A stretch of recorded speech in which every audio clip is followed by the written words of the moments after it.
As unmarked government vehicles surrounded the modest farmhouse at daybreak, no one could have imagined that the silver-haired farmer who had rescued an injured hiker from a treacherous mountain pass the previous evening possessed wartime intelligence, so crucial that its revelation would redirect a classified national security initiative and transform the relationship between federal agencies and rural communities across the country. Before we jump back in, tell us where you're tuning in from, and if this story touches you, make sure you're subscribed, because tomorrow I've saved something extra special for you.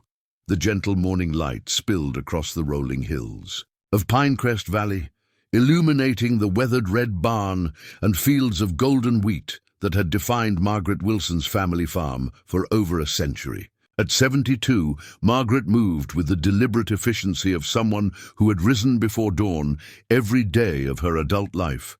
Her silver hair pulled back in a practical braid, her hands strong and calloused from decades of working the land. The farm had been in her family for 5 generations, surviving depression, drought, and the relentless economic pressures that had forced neighboring properties into corporate ownership or residential development.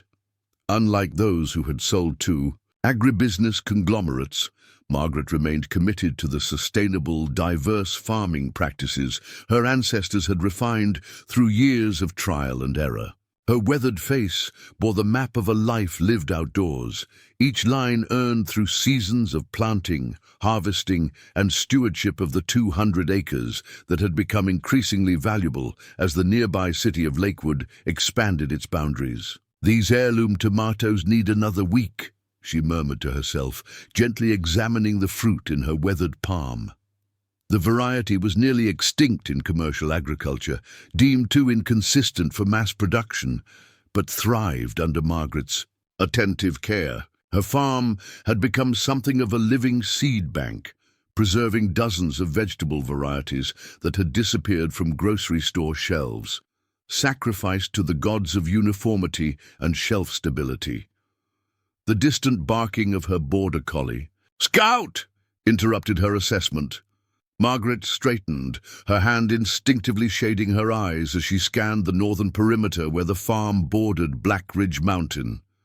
Scout rarely barked without cause. The intelligent dog had been her constant companion since her husband David's passing 8 years ago, and had developed an almost uncanny sense for when something required Margaret's attention. "What is it, boy?" she called, watching as Scout darted back and forth at the edge of the apple orchard, his behavior more urgent than his usual response to deer or coyotes.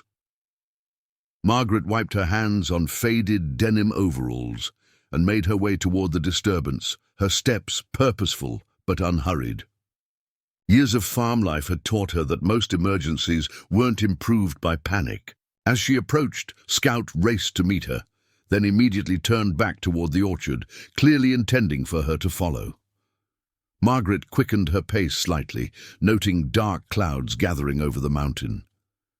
The weather report had predicted afternoon thunderstorms, increasingly common as climate patterns shifted in ways that challenged generations of farming wisdom. Scout led her to the edge of the property where her land met the foothills, an area marked by rocky outcroppings and scattered pine trees. There, collapsed against a boulder, was a young woman in expensive hiking gear, her face pale with pain and one leg stretched out at an unnatural angle. "Hello there," Margaret called, approaching carefully to avoid startling the injured hiker. "I'm Margaret Wilson. This is my farm you've found yourself on." The woman looked up, relief washing over her face despite the obvious pain. "Thank God," she gasped. "I'm Rebecca. I was hiking and lost the trail when the fog rolled in. Tried to find my way down but slipped on some loose shale. My leg. I think it's broken." Margaret assessed the situation with the practical efficiency of someone accustomed to solving problems with limited resources. The hiker's injury appeared serious, a compound fracture by the look of it, and the darkening sky promised the storm would arrive sooner than predicted. They were at least half a mile from the farmhouse, and the terrain was too rough for her aging pickup truck to navigate. "I'm going to need to get help to move you safely," Margaret explained, kneeling to examine the injury more closely. "Cell. Service is spotty out here, but I've got a landline at the house and a neighbor who used to work as a paramedic." Rebecca nodded weakly, her professional composure cracking as a wave of pain washed over her. Despite her injured state, Margaret noticed the quality of her hiking gear, all top-of-the-line brands that cost more than most local farmers earned in a month. Her sleek watch and the high-end backpack suggested someone accustomed to comfort and means. "I need to stabilize your leg before I go for help," Margaret explained, already removing the light jacket tied around her waist. "This is going to hurt, but it'll prevent further damage while I'm gone." Working with the efficiency born from decades of practical problem-solving, Margaret created a makeshift splint using fallen branches and strips torn from her own jacket. Her movements were precise and gentle, applying the first aid knowledge she'd acquired through years of self-sufficient farm life and the wilderness medicine course she'd taken after David's heart attack on the far side of the property, a precaution against finding herself helpless in another emergency. "You've done this before," Rebecca observed through gritted teeth as Margaret secured the splint. "Farm life teaches you to handle emergencies," Margaret replied simply. "My husband and I raised 3 children on this land. Between them and the occasional ranch hand, I've splinted my share of broken bones." Preparing and narrating this story took us a lot of time, so if you are enjoying it, subscribe to our channel. It means a lot to us. Now back to the story. With the leg immobilized, Margaret made sure Rebecca was as comfortable as possible, creating shelter, using her waterproof tarp from her day pack, and providing water from her canteen. "I'll be back as quickly as I can," she promised, handing Rebecca her emergency whistle. 3 sharp blasts, if you need immediate help, before I return. Scout will stay with you. He's better than any security system."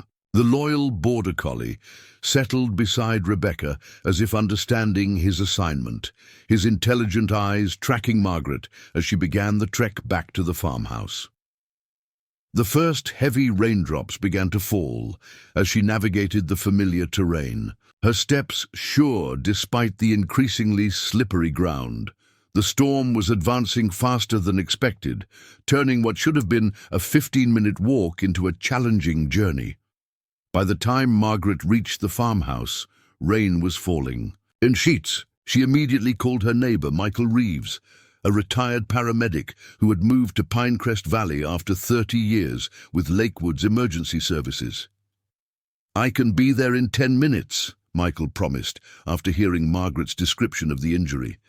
"I'll bring my medical kit. Don't wait for an ambulance. With this storm and that location, we'll need to stabilize her and bring her down ourselves." While waiting for Michael, Margaret gathered emergency supplies, a proper first aid kit, ropes, blankets, a thermos of hot tea, and the lightweight stretcher she'd purchased for farm emergencies after David's death. Years of self-reliance had taught her to be prepared for situations exactly like this. Michael arrived, driving his modified Jeep equipped with off-road tires, his grey hair plastered to his head from the brief dash from vehicle to porch. Together, they made their way back up toward the foothills, the Jeep handling the first portion of the journey before the terrain became too rough for even its specialized suspension. They found Rebecca conscious but shivering, the early stages of shock compounding her injury. Scout had pressed himself against her side, providing what warmth he could. The dog's fur was soaked, but he had remained faithfully at his post. Michael's assessment was swift and professional. Definitely a compound fracture of the tibia, possibly fibular involvement as well. She's losing blood and showing signs of shock. We need to stabilize this properly and get her warm before we move her. Working together in the cramped space, Beneath the tarp, they cleaned and properly splinted Rebecca's leg, administered first aid for shock, and wrapped her in emergency blankets. Michael administered pain medication from his kit, his experienced hands working with practiced precision. "You're fortunate Miss Wilson found you when she did," Michael told Rebecca as he checked her vitals. "Another hour out here in these conditions, with that blood loss and dropping temperature." He left the sentence unfinished, but its meaning was clear. "I don't know how to thank you both," Rebecca managed, her voice steadier now that the pain medication had taken effect. "Let's focus on getting you to safety," Margaret replied pragmatically. "Plenty of time for thanks once you're properly treated." Duh! With the fracture stabilized and Rebecca bundled against the elements, they carefully transferred her to the stretcher. The descent was slow and precarious, each step calculated to minimize jostling the injured leg. Margaret took the heavier front end of the stretcher, her strength surprising for a woman in her 70s, but born from decades of physical labor. By the time they reached the farmhouse, the storm had intensified into a full gale, making immediate transfer to the hospital impossible. Michael conferred briefly with emergency services by phone. "The road to Lakewood is flooded in 2 places," he reported. "They're recommending we shelter in place unless her condition deteriorates. I've updated them on her status and my credentials. They'll dispatch an ambulance as soon as conditions allow." "Then we make her comfortable here," Margaret decided, already clearing space in her living room. "I've got a guest room downstairs, plenty of supplies, a generator if the power goes, and enough food to wait out any storm." They settled Rebecca in the guest bedroom, elevating her injured leg and establishing an impromptu medical station nearby. Michael, after consulting with his colleagues at Lakewood Memorial via phone, administered intravenous fluids from his personal supplies, a remnant of his days volunteering with Wilderness Rescue. "I need to make a call," Rebecca said once she was settled, her voice clearer now that the pain was managed. "My team will be worried when I don't check in." Margaret brought her the landline phone, noticing how Rebecca hesitated before dialing, as if calculating what to say. The conversation was brief and one-sided, with Rebecca providing minimal information about her location and condition before ending the call with what sounded like a code phrase. "Situation Amber, Protocol 4. Your hiking companions?" Margaret asked casually, setting a mug of hot tea within Rebecca's reach. "Colleagues," Rebecca corrected, then added after a moment's hesitation, "We're conducting an environmental survey of the mountain watershed. I was mapping some of the lesser-known springs when I got caught in the fog." Margaret nodded, though something in Rebecca's explanation rang false. The local watershed had been thoroughly mapped decades ago, and environmental surveys were typically conducted in teams, not by solo hikers in areas prone to dangerous weather conditions. As if sensing Margaret's skepticism, Rebecca changed the subject. "This is a beautiful old house. Has it been in your family long?" "5 generations," Margaret replied, accepting the diversion. "My great-great-grandfather built it in 1887, using timber from the property. Each generation has added something while preserving what came before." The conversation shifted to safer ground, the history of the farm, the challenges of maintaining a family agricultural business in the age of corporate farming, the unusual heritage varieties Margaret cultivated. Throughout their exchange, Margaret noticed Rebecca's sharp attention to details, the way her questions probed for specific information about the property's boundaries and Margaret's relationship with neighboring landowners. As the evening deepened and the storm raged outside, Michael excused himself to check on his own property, promising to return in the morning if the roads were passable. Margaret prepared a simple but nourishing meal of homemade vegetable soup and fresh bread, bringing a tray to Rebecca, who had been examining the room's contents with interest. "Your family has a military history," Rebecca observed, gesturing toward a shadow box on the wall containing service medals and a faded photograph of a young man in uniform. My father served in intelligence during World War II, Margaret confirmed, setting the tray across Rebecca's lap. And my husband was Army Corps of Engineers in Vietnam. Service runs in both families. Rebecca's interest sharpened visibly. Intelligence work? That's fascinating. Did he ever share stories about his experiences? Not many, Margaret said, adjusting the pillows supporting Rebecca's splintered leg. Most of what he did remained classified long after the war ended. He took those secrets to his grave 20 years ago. The conversation lulled as Rebecca ate, complimenting the fresh flavors of the soup and homemade bread. Margaret busied herself with evening chores, checking the generator as the storm periodically caused the lights to flicker, ensuring Scout was fed and dried after his heroic vigil, and preparing the wood stove in case the power failed completely. When she returned to check on Rebecca, she found her guest examining a worn, leather-bound journal that had been on the bookshelf beside the bed, a volume Margaret recognized immediately as her father's wartime diary, written in a personal code. He had developed. "I hope you don't mind," Rebecca said, closing the journal as Margaret entered. "I was looking for something to read while waiting out the storm." "That wouldn't make for very interesting reading," Margaret replied mildly, taking the journal and returning it to the shelf. "My father developed his own shorthand system. Even the family can only decipher bits and pieces." Rebecca's expression remained neutral, but Margaret detected a flicker of something, disappointment or perhaps calculation, before her guest smiled apologetically. "I should probably rest. It's been quite a day, and I'm feeling the medication." "Of course," Margaret agreed, adjusting the blankets. "I'll be just down the hall if you need anything during the night. The storm should pass by morning, and we can get you to the hospital for proper treatment." As Margaret prepared for bed, in her own room, she reflected on the strange undercurrents of the day's events. Rebecca's presence on that particular section of her property seemed oddly coincidental, especially given her apparent interest in the farm's boundaries and Margaret's father's intelligence work.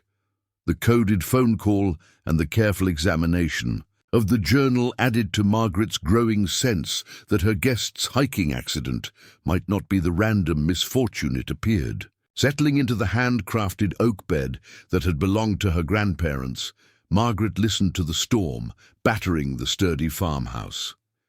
The old structure had weathered countless such tempests over its long history, its foundations deep and its construction thoughtful. Like the farming practices Margaret had spent her life perfecting, it represented an approach to building that considered longevity over immediate gain, resilience over efficiency, and harmony with natural forces, rather than dominance over them. Whatever Rebecca's true purpose on her property, Margaret reflected, these were the principles that had guided her family for generations.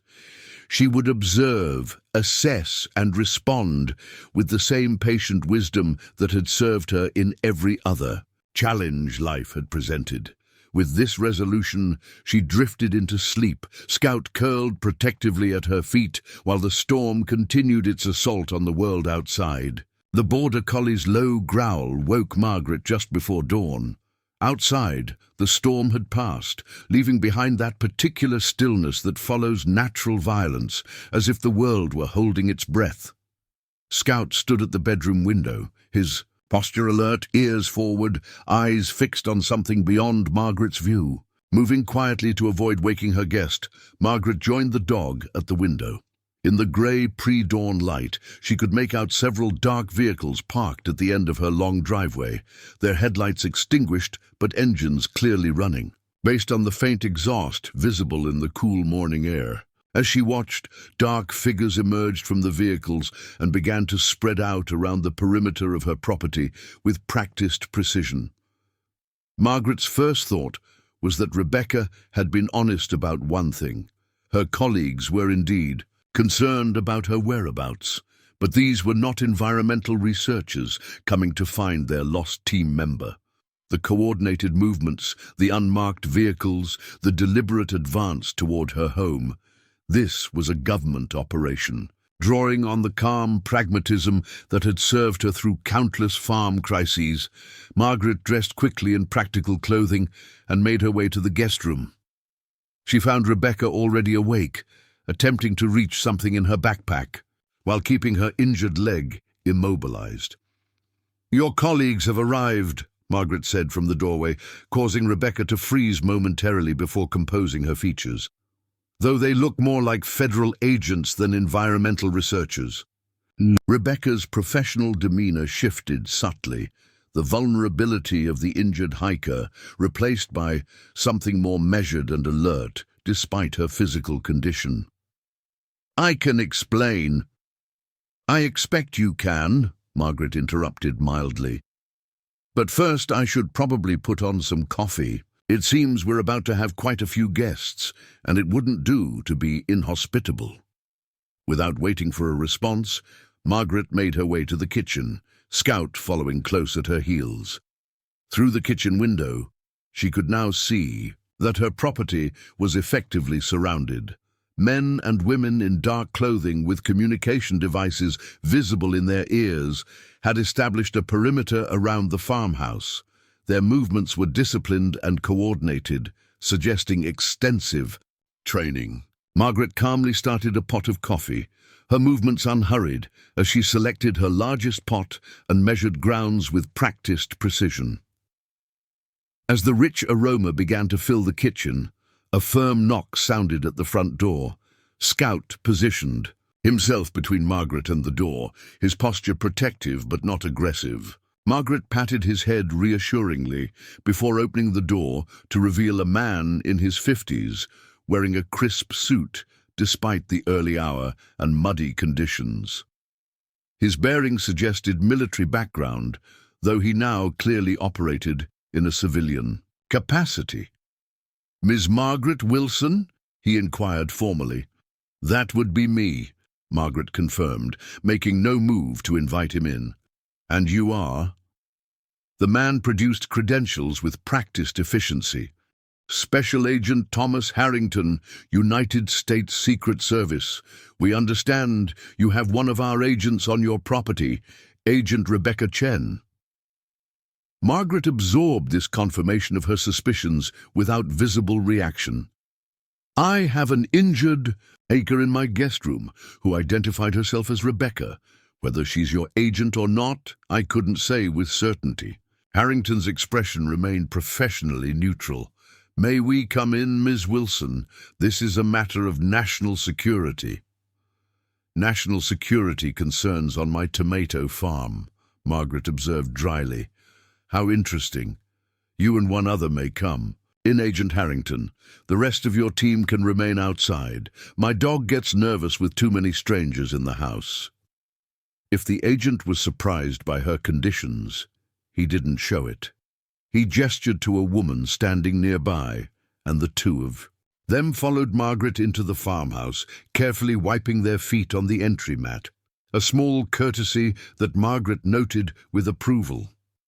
In the guest room, Rebecca had managed to sit up against the headboard, her injured legs still elevated, but her posture as formal as her circumstances allowed. The transformation was remarkable. Despite her physical injury, she now projected authority and professional focus. "Director," she acknowledged as Harrington entered. "Situation report. I sustained a compound fracture during surveillance operations. Ms. Wilson provided emergency medical assistance and shelter during the storm. My equipment is secure, but I've been unable to complete the assigned reconnaissance." Harrington nodded briskly. "Medical team is standing by to transport you to our facility in Lakewood. Agent Patel will debrief you once you're stabilized." He turned to Margaret, his expression softening slightly. "Ms. Wilson, we owe you our gratitude for assisting Agent Chen. However, I must inform you that you've been inadvertently involved in a classified operation. We'll need you to sign some non-disclosure agreements." Margaret regarded him steadily.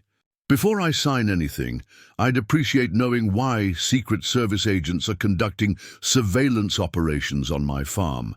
Last I checked, I wasn't harboring threats to government officials. A momentary silence fell over the room as Harrington and Rebecca exchanged glances, some unspoken communication passing between them. "It's not your farm specifically that's under surveillance, Ms. Wilson," Harrington finally explained. "We're monitoring activities on Blackridge Mountain related to a potential security threat to visiting dignitaries at the upcoming Global Agricultural Summit in Lakewood." Margaret raised an eyebrow. "Blackridge has been part of my property's northern boundary for 5 generations, Agent Harrington. I know every trail, cave, and outcropping. If someone's using it for nefarious purposes, I'd be aware." "Not if they're accessing it from the other side," Rebecca interjected.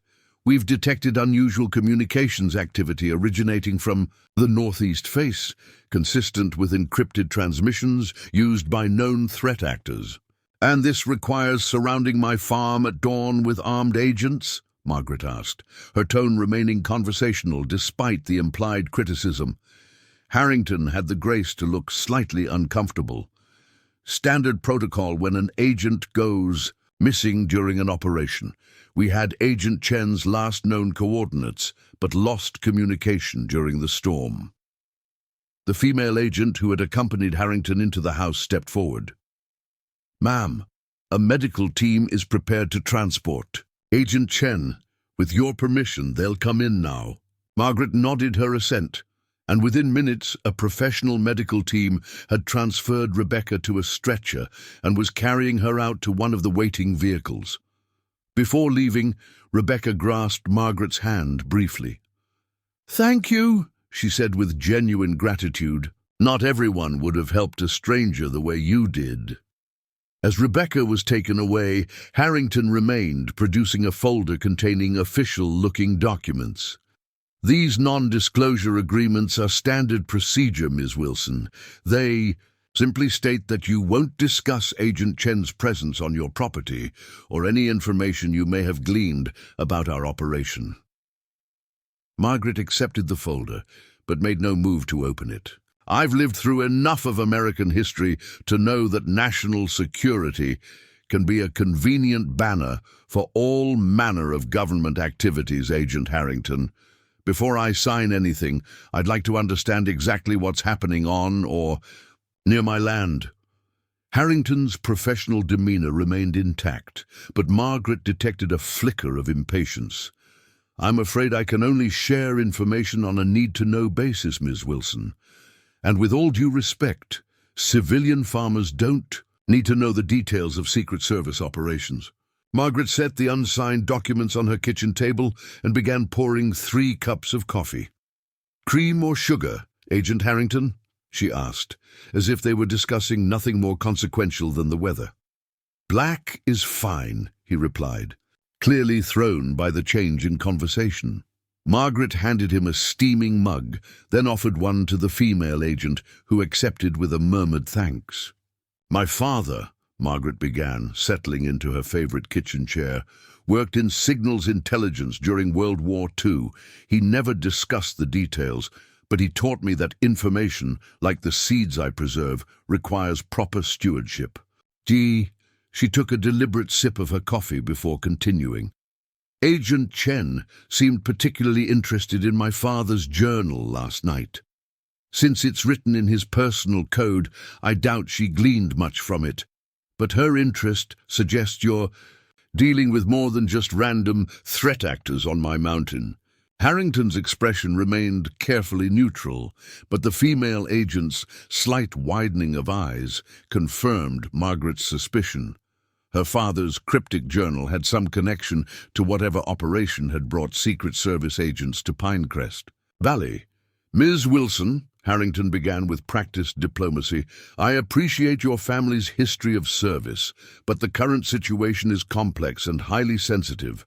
The less you're involved, the safer you'll be." Margaret regarded him steadily over the rim of her coffee mug. "I've worked this land for over 50 years, Agent Harrington. I've survived blizzards, droughts, economic downturns, and attempts by developers to seize my water rights. I don't need government agents to protect me from information." She set her mug down with deliberate care. "What I do need is honesty about what's happening on my property. Because whatever it is, I suspect my father's old journal might be more relevant than you're acknowledging." The standoff continued in silence for several long moments, broken only by Scout's soft movements as he positioned himself protectively beside Margaret's chair. Outside, the first true rays of morning sunlight broke through the clouds, illuminating the kitchen with golden light that reflected off the aged wood of the farmhouse's interior. Harrington finally set down his own coffee, his decision visibly made. "Ms. Wilson, what do you know about Operation Wheatstone?" The name triggered a distant memory, a rare moment when her father, loosened by holiday spirits one Christmas Eve decades ago, had mentioned the operation in connection with Blackridge Mountain. It had been a passing reference, immediately regretted and never repeated, but it had stuck in Margaret's memory precisely because of her father's uncharacteristic slip. "Only that my father was involved," she replied honestly, "and that it had something to do with communications infrastructure on Blackridge during the latter years of World War II." Harrington nodded, a decision apparently made. "Ms. Wilson, I believe we need to continue this conversation, but first I need to consult with my superiors. In the meantime, I'd appreciate if you'd reconsider signing those non-disclosure agreements." Margaret smiled slightly. "I've waited over 40 years to understand what my father was doing on that mountain, Agent Harrington. I can wait a few more hours while you make your calls. The coffee will still be hot when you're ready to talk." As Harrington stepped outside to make his secure calls, Margaret remained at her kitchen table, Scout vigilant at her side. Through the window, she could see the agents maintaining their perimeter around her property, their presence incongruous against the backdrop of her heirloom tomato gardens and ancient apple orchard. Whatever connection existed between her father's wartime secrets and the current security operation, Margaret was certain of one thing: the knowledge her family had safeguarded for generations, both in agricultural preservation and, apparently, in matters of national security, remained relevant in ways she had never anticipated. Like the heritage seeds she had protected from extinction, some information needed proper conditions and careful tending before its true value could be revealed. The morning sun continued its ascent over Pinecrest Valley, illuminating a farm that had witnessed the passing of history for over a century, and a farmer whose understanding of her family's legacy was about to expand in ways she could never have imagined. Outside, government vehicles maintained their vigilant presence, a stark reminder that Margaret Wilson's quiet life had intersected with matters far beyond the seasonal rhythms of planting and harvest that had defined her existence for so long. Agent Harrington returned to the farmhouse kitchen 30 minutes later, his expression transformed from bureaucratic detachment to focused intensity. Margaret had used the time to feed Scout, check on her greenhouse seedlings, and prepare a heartier breakfast of farm-fresh eggs, home-cured bacon, and sourdough toast made from her own carefully maintained starter. The simple act of cooking centered her, a meditation in motion that had steadied her through the worst moments of her life: David's death, her youngest son's military deployment, the devastating drought of '98 that nearly cost them the farm. "I've been authorized to brief you on certain aspects of our operation," Harrington announced as he re-entered the kitchen, his nostrils flaring slightly at the enticing breakfast aromas. "But first, I need to see your father's journal."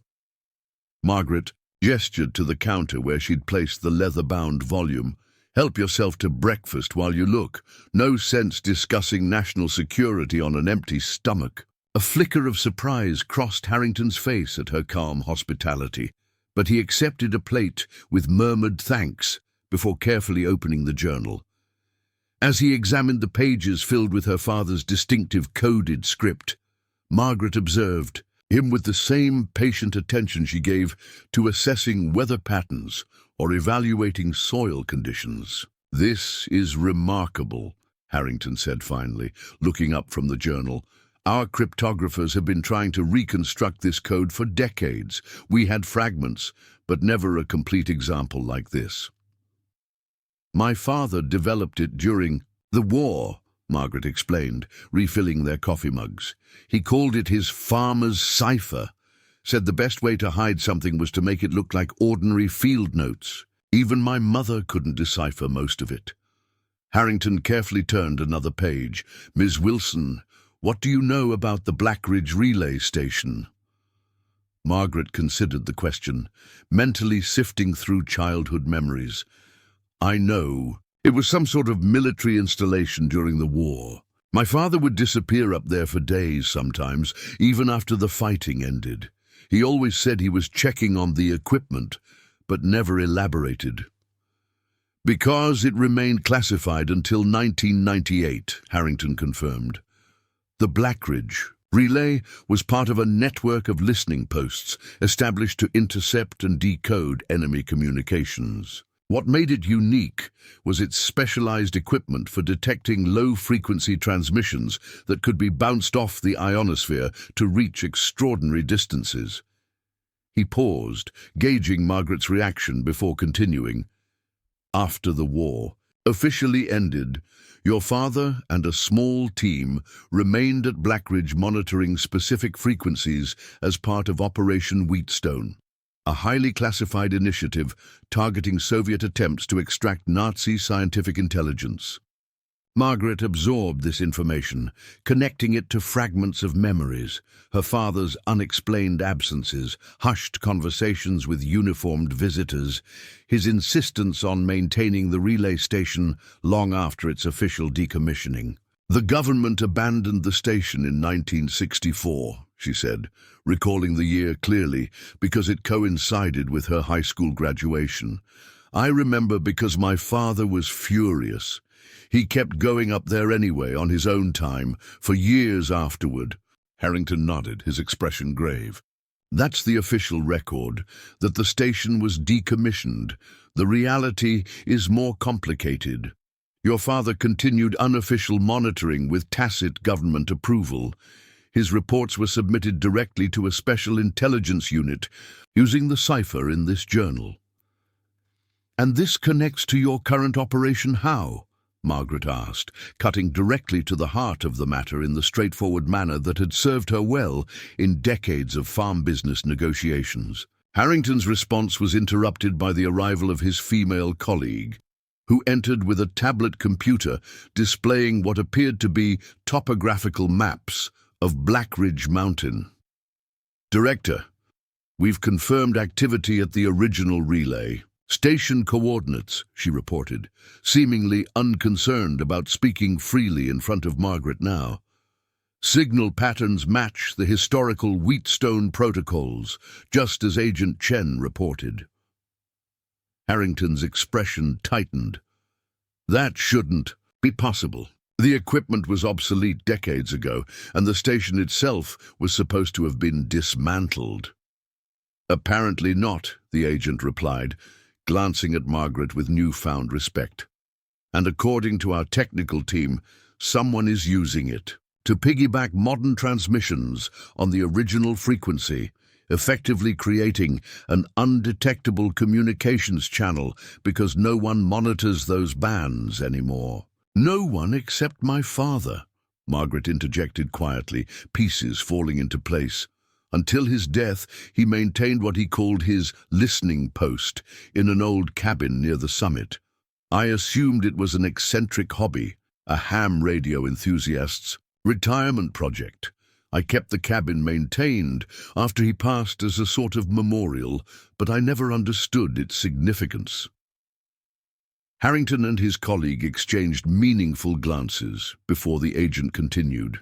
"Ms. Wilson, the Global Agricultural Summit beginning tomorrow in Lakewood will host representatives from 27 nations, including 3 heads of state. We've been tracking a credible threat, communications suggesting a planned attack. during the summit's opening ceremonies. And you believe these communications are being relayed through my father's old listening post, Margaret concluded, the implication clear. That's why Agent Chen was on my property, following the transmission. Source. Precisely, Harrington confirmed. What we don't understand is how anyone outside the intelligence community would know about the relay station, much less have the technical knowledge to reactivate it. The equipment was specialized, the frequencies classified. There's no digital footprint, nothing that could be researched or hacked. Margaret rose from the table and moved to the window, gazing toward the mountain that had been her property's northern sentinel for generations. The morning sun now illuminated its slopes, fully the familiar contours unchanged, yet suddenly laden with new significance. There would be physical records in the cabin, she said thoughtfully. My father kept detailed maintenance logs, equipment manuals, frequency charts, all in his cipher, of course. I preserved everything exactly as he left it, though I never understood most of it. Those records would be invaluable, Harrington said, unable to keep the urgency from his voice, both for stopping whatever's happening now and for understanding how this breach occurred. Margaret turned back to face him, her decision already made. I can take you to the cabin. There's an access trail from the eastern edge of my orchard, less visible than the main hiking paths and passable even after the storm. Ms. Wilson, while we appreciate the offer, this is now an active Secret Service operation, Harrington began, his tone shifting back toward professional detachment. We have teams specially trained for...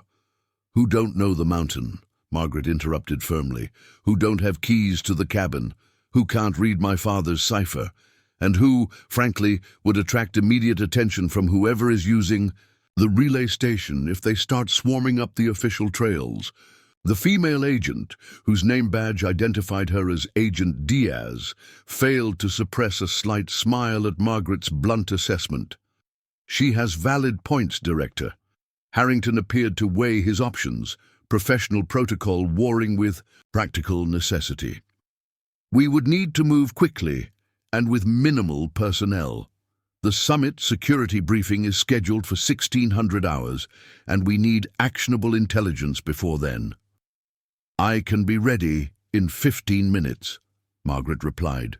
Simply, I suggest a team of no more than 3, less conspicuous that way. Your technical specialist should be one of them, given the nature of the equipment. Harrington raised an eyebrow at being effectively managed on his own operation, but nodded in agreement. Agent Diaz will coordinate from here with the main team. Agent Patel, our communications specialist, will accompany us. As Margaret went to change into appropriate hiking clothes and gather necessary supplies, she heard Harrington murmuring to Diaz, "Definitely her father's daughter. Williamson always did run his operations his own way, too." The observation brought a smile to Margaret's face as she laced up the sturdy hiking boots that had carried her across every inch of her property over the decades. Her father had never discussed his military work explicitly, but he had taught her to observe, to listen, to trust her instincts, and to act decisively when necessary. Lessons as applicable to farming as to intelligence work, apparently. Within the promised 15 minutes, Margaret emerged from her bedroom, dressed in layers appropriate for mountain conditions, a small backpack containing emergency supplies, and a ring of old keys that had hung on a hook in her father's study. For as long as she could remember, Scout rose expectantly, his border collie instincts already anticipating the expedition. "Not this time, boy," Margaret told him gently. "You stay and watch the farm." The dog's intelligent eyes seemed to register disappointment, but he settled back onto his bed with the discipline that made his breed exceptional working partners. Margaret scratched his ears affectionately before joining Harrington and a younger agent, presumably Patel, who waited by the front door. Agent Patel was in his 30s, with the intense focus of a technical specialist and the physical conditioning of a field agent, an unusual combination that Margaret immediately approved of. He carried a specialized backpack that undoubtedly contained communications equipment, and his expression suggested both skepticism and curiosity about the septuagenarian farmer who was apparently joining their sensitive operation. "Ms. Wilson will lead us to the relay station," Harrington informed Patel, his tone making it clear this decision was not open for debate. "She has unique knowledge both of the terrain and the facility itself." Patel nodded professionally, though Margaret noted the quick assessing glance he gave her, likely wondering if a 72-year-old woman could handle the hike ahead. Rather than take offense, Margaret found herself amused. She had been underestimated many times in her life, as a female farmer in a male-dominated industry, as a sustainable agriculture advocate in the era of industrial farming, as an older person in a youth-obsessed culture. Being underestimated often proved advantageous, providing the element of surprise when she demonstrated her actual capabilities. "We'll take the Eastern Trail," she informed them, leading the way toward the apple orchard. "It's less direct than the main path, but offers better cover and avoids the sections that would have turned to mud after last night's storm." As they crossed the farmyard, Margaret noticed that most of the agents who had surrounded her property earlier had repositioned to less visible locations or departed entirely. Agent Diaz had established a discreet command post in Margaret's barn, communications equipment carefully arranged among the antique farm implements and sacks of heritage grain. The Eastern Trail began as little more than a game path at the orchard's edge, winding between ancient apple trees before entering the mixed forest that covered Blackridge's lower slopes. Margaret set a steady pace, her lifetime of physical labor evident in her sure footing and efficient movement across the challenging terrain. "This trail doesn't appear on any of our maps," Patel observed, after they had been hiking for 20 minutes, professional respect now evident in his tone. "It wouldn't," Margaret replied, without breaking stride. "My grandfather established it during Prohibition to access his still without attracting revenue agents. My father later expanded it for his own clandestine purposes. The Wilson family has a tradition of keeping certain activities off official records." Harrington made a sound that might have been a suppressed chuckle. "Your father's file mentioned his resourceful adaptation of local infrastructure, but failed to specify he was referring to bootlegger trails." "Intelligence work and moonshining have more in common than the government might care to admit," Margaret observed dryly. "Both involve secrecy, specialized equipment, and staying one step ahead of those looking for you." As they climbed higher, the forest gradually thinned, giving way to rocky outcroppings that offered glimpses of the valley below. Margaret's farm looked particularly striking from this elevation. The careful patchwork of diverse fields, the heritage orchard, the restored wetland area along the eastern boundary, all evidence of generations of thoughtful stewardship. "Your operation is impressive," Patel commented, following her gaze during a brief rest. "I grew up on a farm in Nebraska before joining the service. Conventional corn and soy, nothing like your diversity." "Each generation of my family added something while preserving what came before," Margaret explained, taking a measured drink from her canteen. "My great-grandfather introduced orchard crops. My grandfather established the crop rotation system. My father expanded into heritage varieties, and I've focused on soil biology and ecosystem restoration." "A continuing legacy," Harrington observed, with unexpected insight. "Not unlike your father's other work, apparently." Margaret considered this parallel as they resumed their ascent. She had always viewed her agricultural practices as separate from her father's mysterious government service, but perhaps they were more connected than she had realized. both involving the preservation of valuable resources, the passing of crucial knowledge across generations, and the protection of something larger than individual concerns. The trail grew steeper and less distinct as they approached the mountain's upper reaches. Margaret navigated with the confidence of someone who had traveled this path countless times, identifying markers invisible to less experienced eyes. A distinctive boulder, a lightning-scarred pine, a subtle alignment of natural features that confirmed they remained on course. After nearly 2 hours of steady hiking, they reached a small plateau, sheltered by an overhanging cliff face. Nestled against this natural protection stood a modest cabin constructed of local stone and timber, its design deliberately unobtrusive against the mountain backdrop.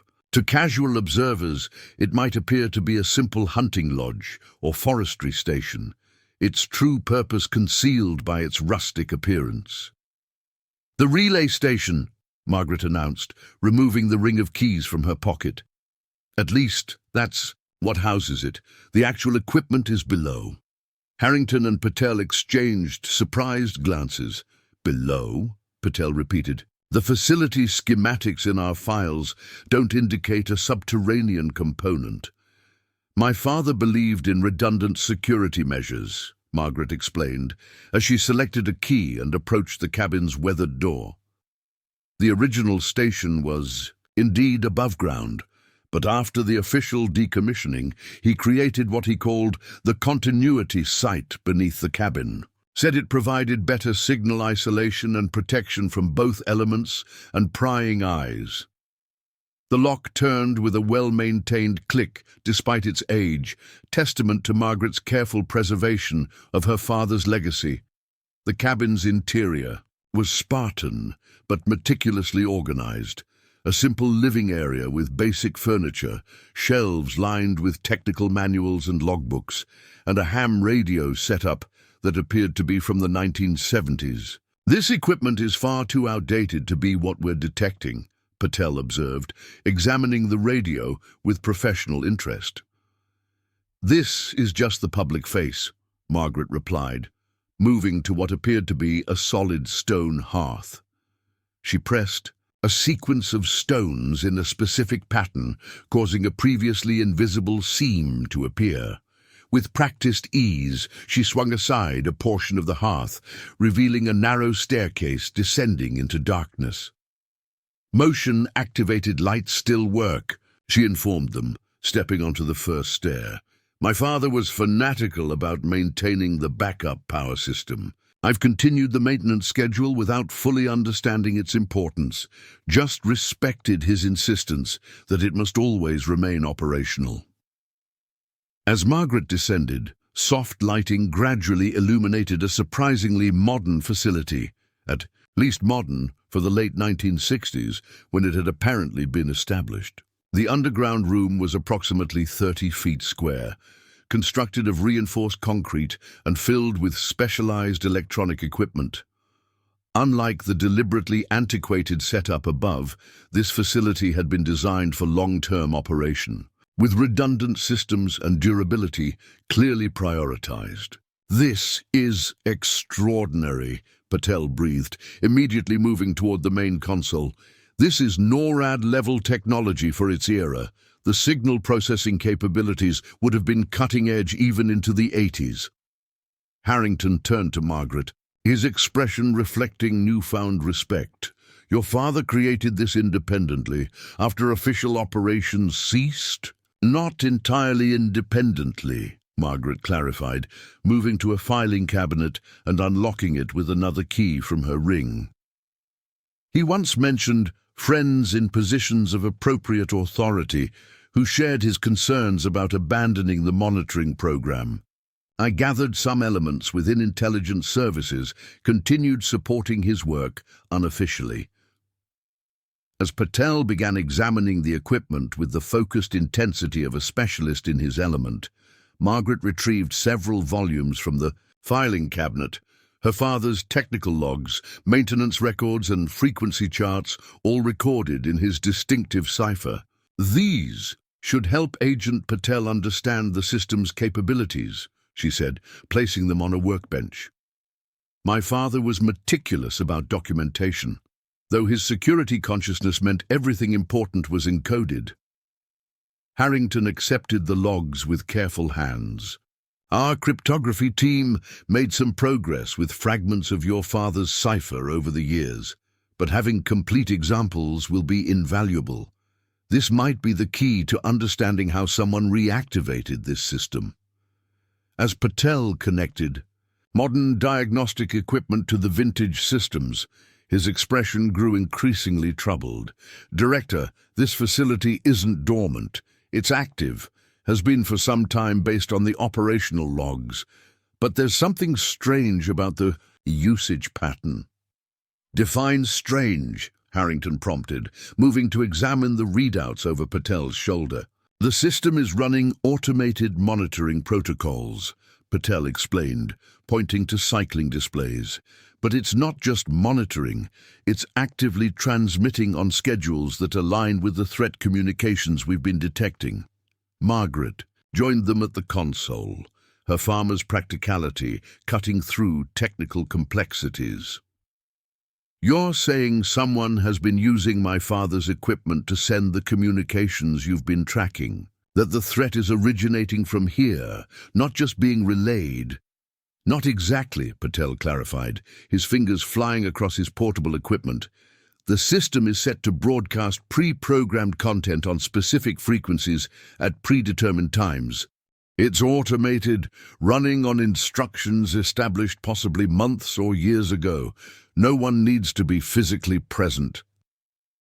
Harrington's expression darkened, meaning whoever set this up could be anywhere now while their communications continue automatically. Perfect operational security.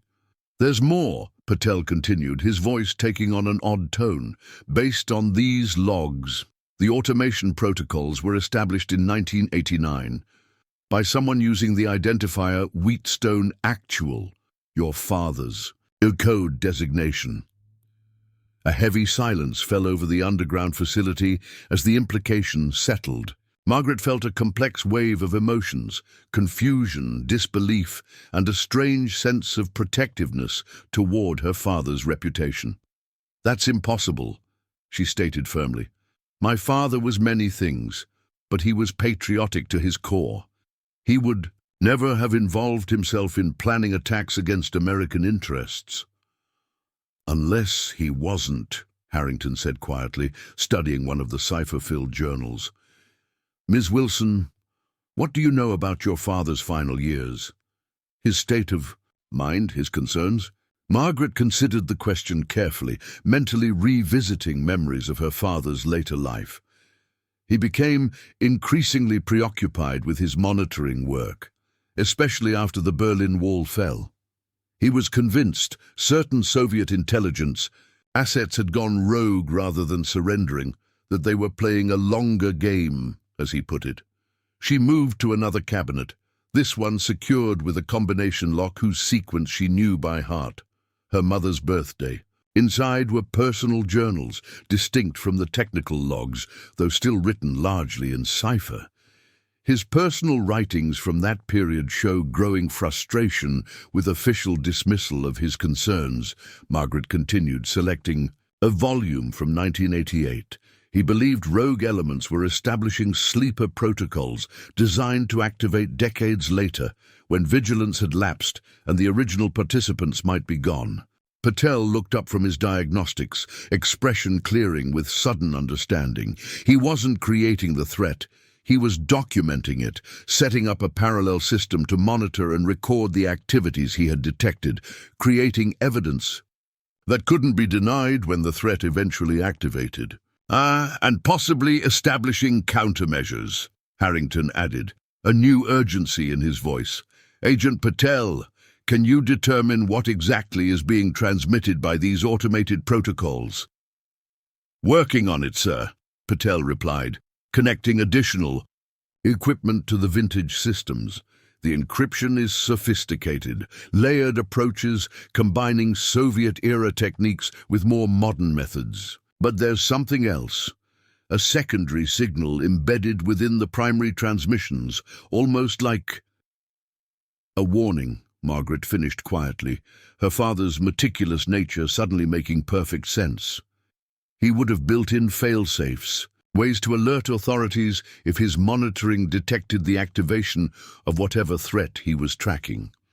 As Patel worked to decode the transmissions, Margaret found herself drawn to a framed photograph on the wall. Her father, in his army uniform, standing beside a much younger version of the cabin, arm in arm with fellow soldiers whose faces she didn't recognize. The image had always represented an aspect of her father's life separate from his identity as a farmer and family man, but now it seemed to connect these supposedly disparate worlds. "Ms. Wilson," Patel called, his voice tight with controlled urgency. "I need help with this cipher section. It appears to be coordinates and timing details, but the encoding is more complex than the technical logs." Margaret joined him at the workstation, studying the sequences of letters and numbers that had featured throughout her father's journals, symbols that had seemed like meaningless eccentricity during her childhood, but now represented a critical link to understanding a decade-spanning intelligence operation. "This section uses his personal variant," she explained, recognizing patterns she had occasionally deciphered over the years. He developed different versions for different types of information, technical data, location details, personnel references. This particular pattern indicates time-sensitive operational information. Working together, Margaret providing insights into her father's cipher methodology, Patel applying advanced cryptographic algorithms through his equipment, they gradually extracted meaning from the encoded transmissions. What emerged was simultaneously alarming and vindicating. Detailed plans for an attack on the Agricultural Summit's opening ceremony, alongside equally detailed countermeasures her father had programmed to activate when specific trigger conditions were met. "This is extraordinary," Harrington breathed, reviewing the decoded information. "Your father identified a sleeper plot 30 years ago, documented it thoroughly, established automated monitoring, and created a system to warn authorities when the plot activated, all after being officially told to stand down." "He understood patience," Margaret replied simply. "Farmers always do. Some threats don't manifest in convenient timeframes. Some preparations only make sense when you think in terms of decades rather than fiscal quarters or election cycles." Patel continued working through the automated transmissions, extracting increasingly specific details about the planned attack. According to this, the operation was designed by a KGB unit specializing in ultra-long-term intelligence operations, ones designed to outlast the Soviet Union itself. They recruited and positioned operatives who could establish legitimate covers and wait indefinitely for activation. "My father wrote about this concept in his personal journals," Margaret confirmed. "He called them heritage agents. Operatives planted like seeds, taking root in communities, establishing themselves so thoroughly their true purpose would be invisible even to those closest to them." Harrington's phone chirped with an incoming message. "The summit security team is requesting our threat assessment," he reported after reading it. "Based on what we've uncovered, we need to implement full countermeasures immediately." As Harrington coordinated with his team, Margaret found herself drawn back to her father's personal journals. Something about the heritage agents concept nagged at her memory, a conversation from decades ago, her father speaking in one of his rare, unguarded moments about the adversaries he respected most. "The truly dangerous ones," he had told her, while inspecting a heritage apple tree they had just grafted, "understand that patience is power. They plant their operations like we plant these trees, carefully positioned, properly tended, designed to bear fruit long after the planter might be gone." The parallel between her father's intelligence work and his farming suddenly seemed profound rather than coincidental. Both required thinking beyond immediate results, establishing systems designed for longevity, preserving knowledge that might seem irrelevant until circumstances proved its value. And both, apparently, had culminated in this moment. Decades of careful preparation meeting present necessity. "Director," Patel called urgently, "I've identified the primary operative. According to these records, the agent established cover as a—" He paused, double-checking his findings. "As an agricultural policy consultant, currently serving on the summit's organizing committee." Harrington immediately returned to the workstation, examining the decoded information with focused intensity. "Martin Reeves," he read, the name triggering immediate recognition. "Senior Agricultural Policy Advisor, involved in summit planning for the past 18 months. Margaret felt a cold shock of recognition. "Michael Reeves's brother? The neighbor? Who helped me rescue Agent Chen?" "Not brother," Patel corrected grimly, displaying a series of decoded surveillance photographs.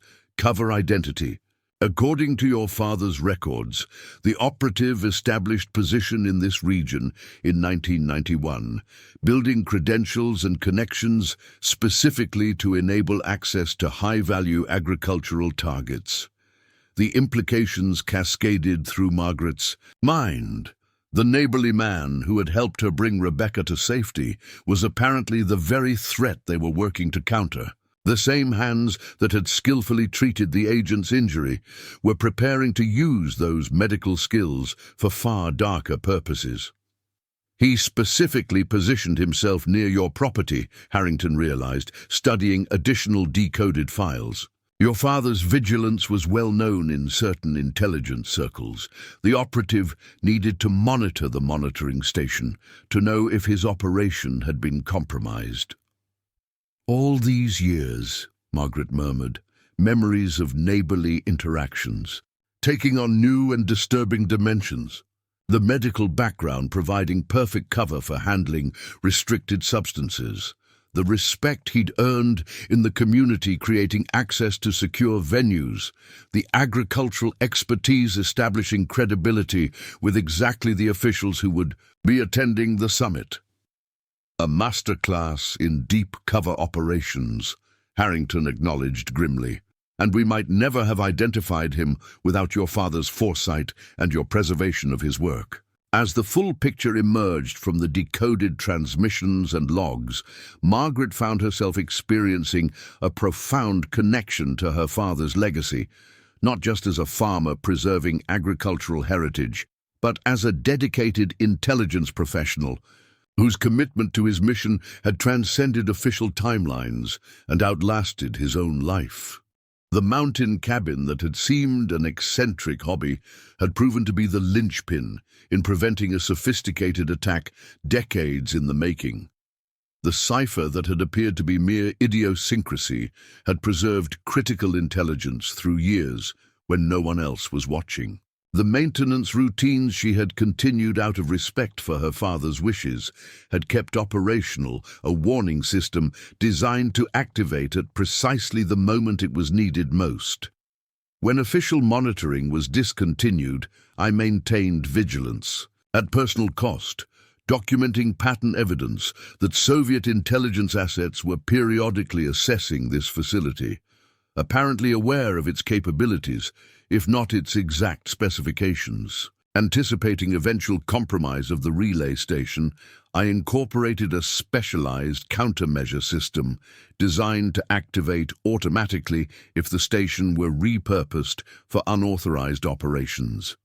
This system has been documenting all transmissions, while simultaneously encoding a specialized disruption protocol within the outgoing signals, a digital Trojan horse embedded within the communications. The activation code sequence is contained in the accompanying journal, along with complete documentation of my findings over 4 decades of unofficial monitoring.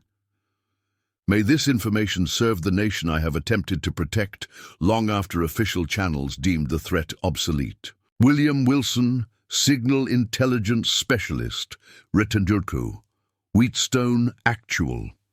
The underground facility fell silent as the implications of the letter settled over them. Margaret's father had not only maintained unofficial monitoring of a threat intelligence agencies had abandoned, but he had anticipated the eventual compromise of his facility and built in countermeasures designed to activate decades after his death. "Your father was extraordinary," Harrington said finally, the professional detachment in his voice giving way to genuine respect.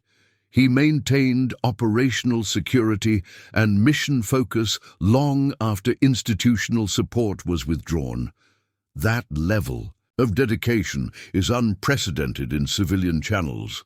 Patel had already begun examining the reference journal, his technical expertise allowing him to interpret the encoded activation sequences. The countermeasure system appears to be designed to disrupt the compromised communications network at a predetermined trigger point, effectively turning their own secure channel against them. When would this trigger activate? Harrington asked, already reaching for his secure phone to update his team. "Based on these parameters," Patel replied, studying the encoded instructions, "it's designed to activate when the compromised system transmits what your father identified as operational execution codes, essentially when the sleeper agents receive their final attack authorization." Margaret studied the documentation with the practical assessment of a farmer evaluating weather patterns. "My father designed it to allow the conspirators to reveal themselves fully before disrupting their network. Maximum intelligence gathering before intervention." "Tactical patience," Harrington nodded appreciatively. "A fundamental principle many modern operations lack. Your father understood that premature intervention often means incomplete intelligence." As Patel continued integrating the vintage countermeasure system with modern monitoring equipment, Margaret found herself drawn to another section of her father's letter, a personal addendum written in his cipher on the reverse side, apparently intended for her eyes alone. She translated it silently.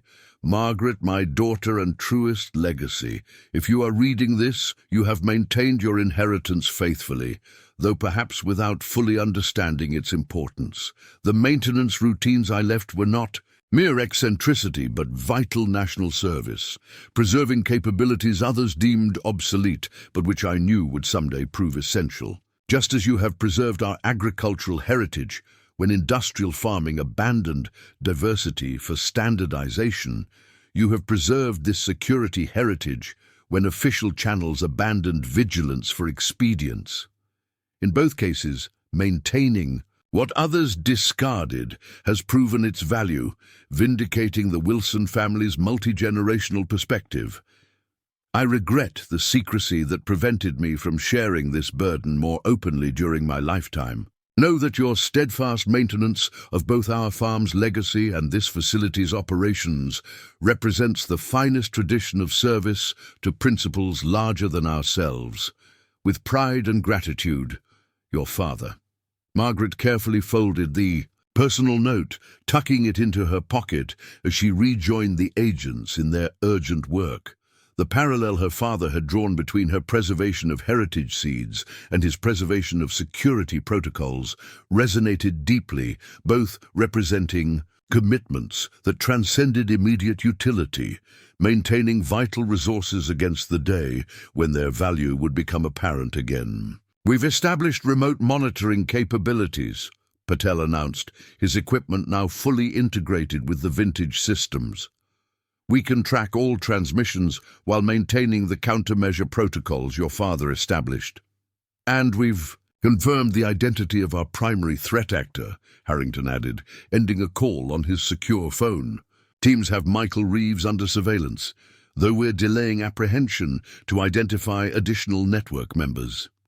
"My father would approve of that approach," Margaret observed, gathering the key journals and documentation for transport. "He always said intelligence work, like farming, requires understanding the complete ecosystem rather than focusing on individual elements." Detailed as they prepared to depart the facility, securing evidence and maintaining the operational systems, Margaret found herself experiencing a profound connection to her father's legacy, not just as the daughter who had inherited his farm, but as the unwitting custodian of his continuing service to national security. The cabin that had seemed an eccentric hobby had proven to be a sophisticated intelligence outpost, maintained through decades of unofficial dedication.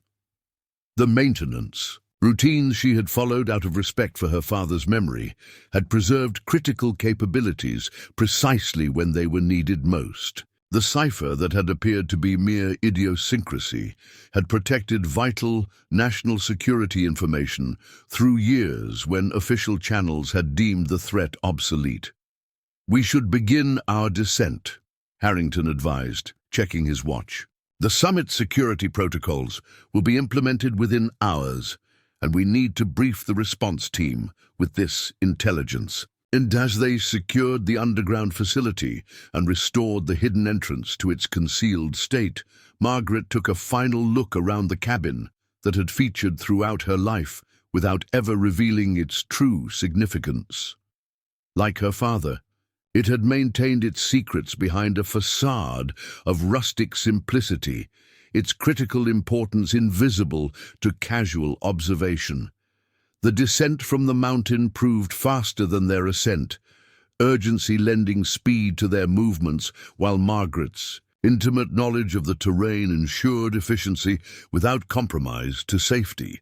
As they navigated the ghost trail back toward the main path, Patel maintained constant communication with the monitoring team, now tracking the compromised relay station's transmissions. "We're detecting increased activity," he reported during a brief water break. "Message frequency has doubled in the past hour, consistent with operational preparation phases." Michael Reeves will be attending the summit security briefing this afternoon in his capacity as committee advisor, Harrington added, studying updates on his secure device. The perfect position to receive final instructions while simultaneously gathering last-minute intelligence on our protective measures. Margaret considered this information with the same practical assessment she applied to farm challenges. If he's been operating as a deep-cover agent for decades, he'll have contingency plans for discovery. Your surveillance needs to be absolutely undetectable. "We're utilizing completely passive measures," Harrington assured her. "No electronic signatures, no physical presence that would trigger counter-surveillance detection." As they approached the final section of the descent, the valley opening below them in late morning splendor, Margaret found herself viewing her community through transformed understanding. The neighboring farms, the expanding boundaries of Lakewood, the community she had known her entire life, all had unknowingly harbored a threat her father had identified and prepared against decades earlier. "What happens now?" she asked as they reached the edge of her orchard, the farmhouse visible in the distance. "Now we implement the most carefully orchestrated counterintelligence operation this region has ever seen," Harrington replied, his professional focus absolute. "Your father's countermeasures will allow us to monitor the conspirators' communications while feeding them information of our choosing, culminating in the neutralization of their entire network rather than just the visible operatives." "A strategy of cultivated patience," Margaret nodded approvingly, "allowing the threat to fully reveal itself before harvesting the complete operation. My father would consider that appropriate husbandry of intelligence resources." As they approached the farmhouse, the Secret Service presence was now nearly invisible, agents positioned with such professional discretion that even Margaret's trained eye could barely detect them. Agent Diaz met them at the door, her expression reflecting urgent professionalism. "The summit security briefing has been moved up to 1400 hours, she reported. "Reeves is confirmed as attending in his advisory capacity. The technical team has established full monitoring capabilities for the relay station transmissions, and we're detecting what appears to be pre-operational communications." My father's countermeasure protocols? Margaret asked, her concern practical rather than emotional.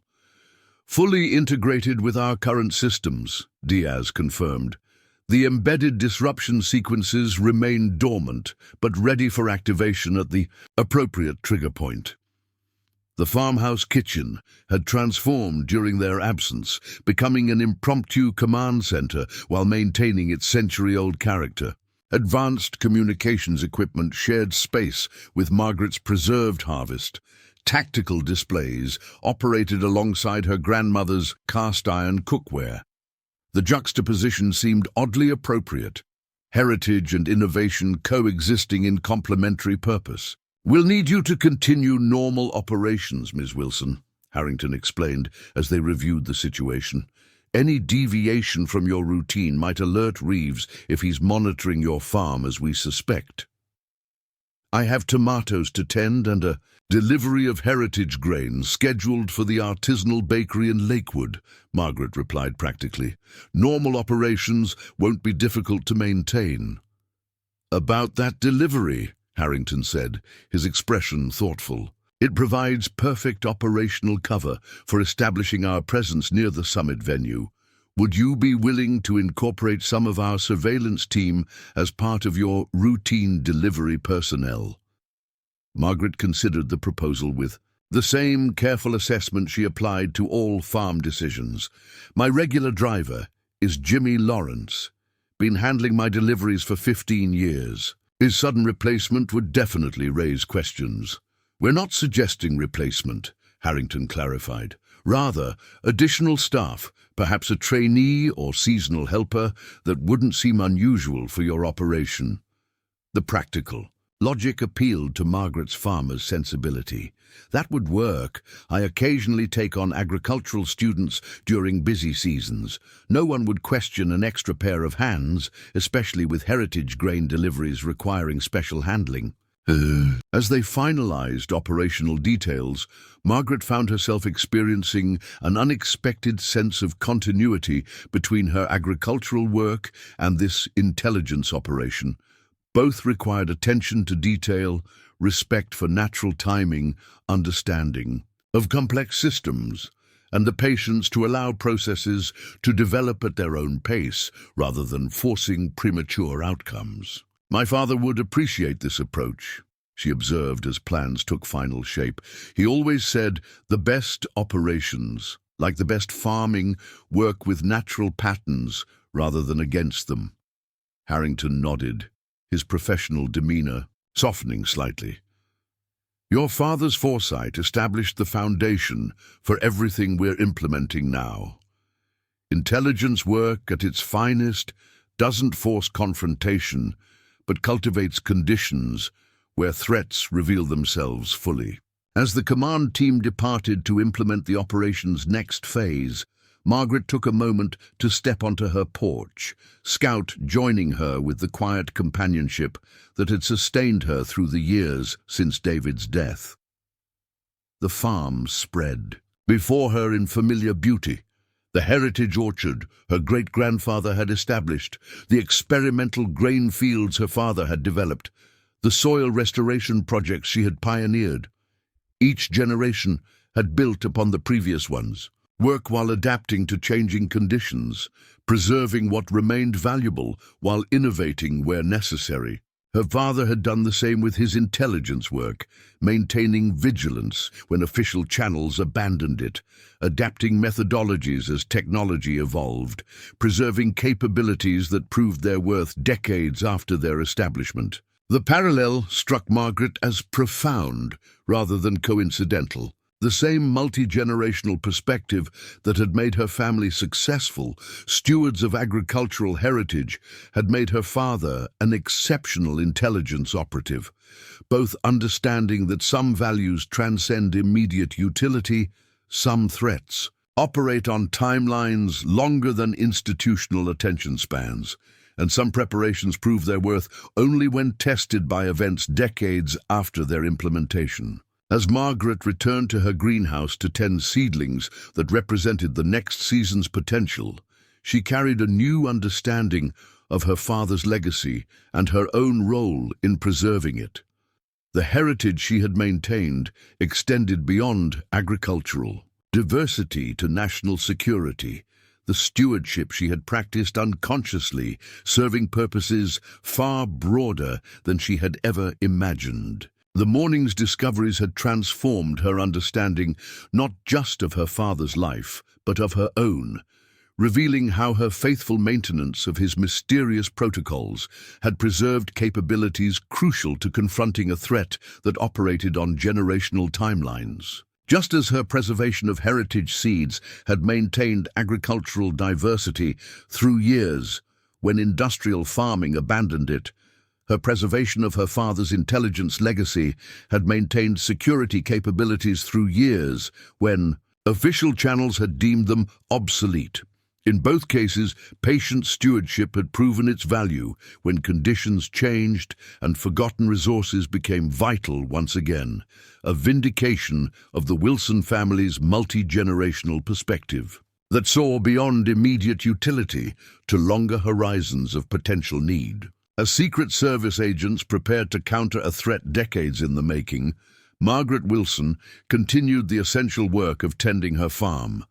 Two expressions of stewardship now revealed as complementary rather than separate, unified by the common understanding that some inheritances must be preserved even when their value isn't immediately apparent, maintained through faith that their time will come again. The afternoon sun cast long shadows across Margaret's farm as she loaded her heritage grain delivery into the battered but meticulously maintained delivery truck.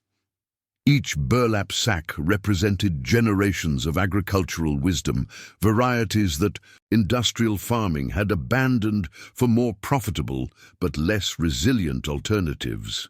She worked with methodical precision, arranging the sacks according to type and destination, a lifetime of physical labor evident in her efficient movements. Agent Patel, now dressed in work clothes that would not have looked out of place on any farmhand, assisted with the loading. His cover as a university agriculture student helping with deliveries seemed natural, his technical expertise concealed behind a convincing facade of earnest interest in sustainable farming practices.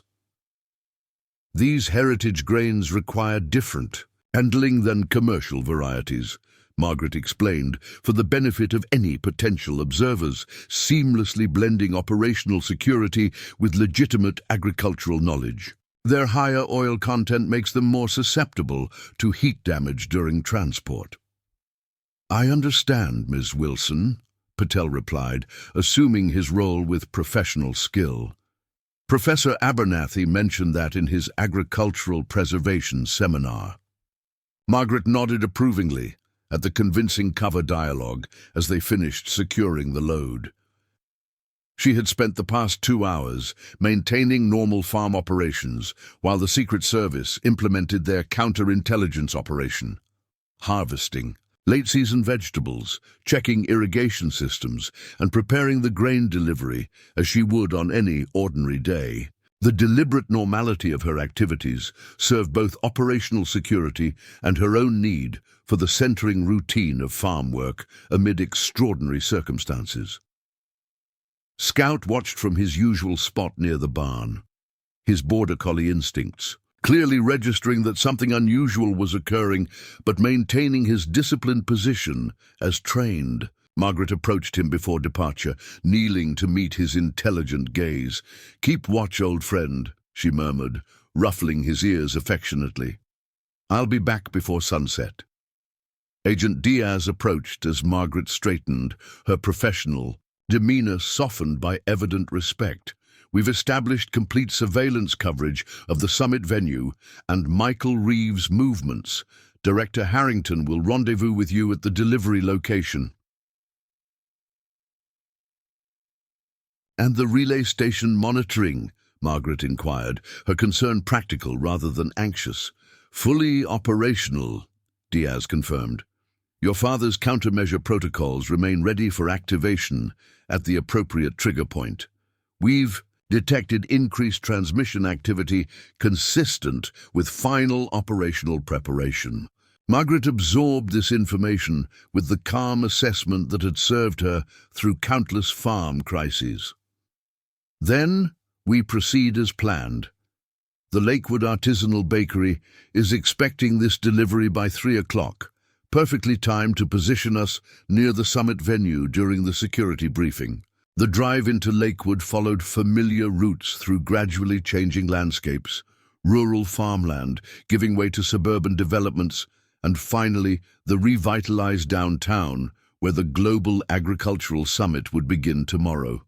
Margaret navigated with the confidence of someone who had witnessed the region's transformation over decades, pointing out landmarks with agricultural significance as part of Patel's cover education.